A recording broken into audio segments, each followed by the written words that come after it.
The reason that you're not happy is because you don't know your purpose. Now, if you're a little bitch, you're gonna click off this video because 1, you can't even sit through a 5-minute video, and 2, that's not what you wanted to hear. You wanted me to give some bullshit, beat around the bush, mental masturbation tactic that sounds nice in theory, but doesn't actually work. Because the truth is, if you actually want to get more out of life and actually achieve some big, ambitious goals, then you will watch this video until the end. Because 1, it will actually help you, and 2, bro, it's like 5 minutes long, you might as well stick around. So, if you don't have a purpose, if you don't have something to strive towards every single day, then how can you live a meaningful and impactful life? Now, the book The Way of the Superior Man talks about this in a lot of depth, actually. But misogyny! Bro, you haven't even read the book. Be quiet. Now, the book talks a lot about spirituality, masculinity, and purpose. And there's a certain chapter called, If You Don't Know Your Purpose, Discover It Now. The general idea of the chapter is that everything that you do in life, all of your actions,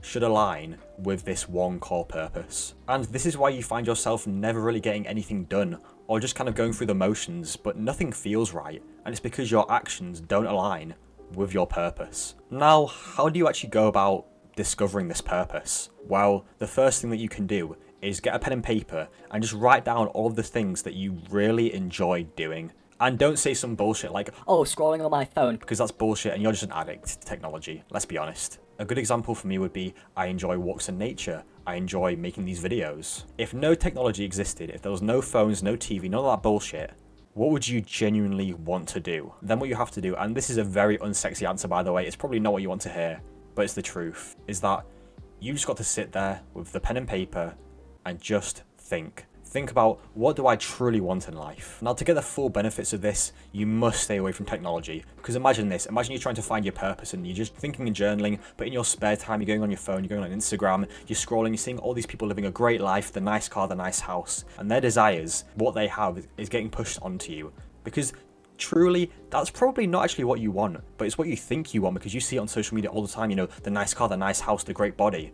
But is that truly what's going to fulfill you? So just stop doing that shit. Detach from all technology for a few days. Just sit there with a pen and paper and just think to yourself, what do I truly, genuinely, deep down really want from life? Now, sadly, most people won't do this because they're just brain dead and they're fucking addicted to technology and their big fat ego thinks, oh, I don't need to sit down and think. I'm fine as I am. But those people are going to stay broke, they're going to stay in this job that they fucking hate, all because they were unwilling to just sit there for a few days with no technology and just think what they truly wanted.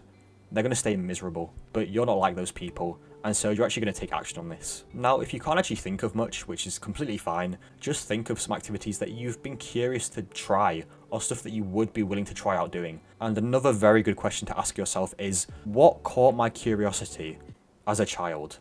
What was I curious about? What caught my attention when I was a child? Because when you're a child, you kind of just, you know, living freely. You're not thinking about the future. You're very in the moment. You're very present. You weren't thinking to yourself, oh, I don't have time for this. Oh, time management. You were just doing what you wanted to do. And in most cases, what you did as a child and what caught your curiosity very much links heavily to what you want to do now. Now, let's say that you actually come up with something, but down the line, you realize that you don't actually want to do it anymore. A very good example is someone who loves the gym, and so they think, okay, I'll be a personal trainer. That makes sense. I love the gym. I'll train people. But then down the line, they realize that they don't actually enjoy personal training. They don't enjoy training people. What they actually enjoyed all along was training itself. They enjoyed training themselves. And so instead, maybe they start a YouTube channel where they're tracking their progress and, you know, competing. Maybe that's what they truly want. And so even if they spent years doing personal training, it just feels right. There's no guilt. There's no regret of what they did before. They've just moved on, and it just feels right to move on. So if you do something for a long time, which is the thing that you think you want to do, but then you come to realize after a while that that's not actually what I want to do, but you feel kind of free of regret, free of guilt, you just feel ready to move on. That's a very good sign that you have finished this purpose layer and you've moved on to something else that gets you closer to what you truly want. Now, some people might say, oh, but I can't do this because of my job. But why can't you shift your perspective? Stop seeing your job as like unnecessary and stupid and a waste of time. See it as a learning step, a step forward, a step closer to where you want to be. For example, let's say you want to start a business. See your full-time job as a step towards achieving that. See it as a step of earning the money to then put into that business endeavor in the future. Always try to find purpose and meaning in the work that you're doing. For example, if you're handling paper and receipts all day, don't see it as, oh, this is a boring job where I'm just handling paper all day. See it as, Well, I'm actually helping people organise their life. I'm making the world a better and more organised place.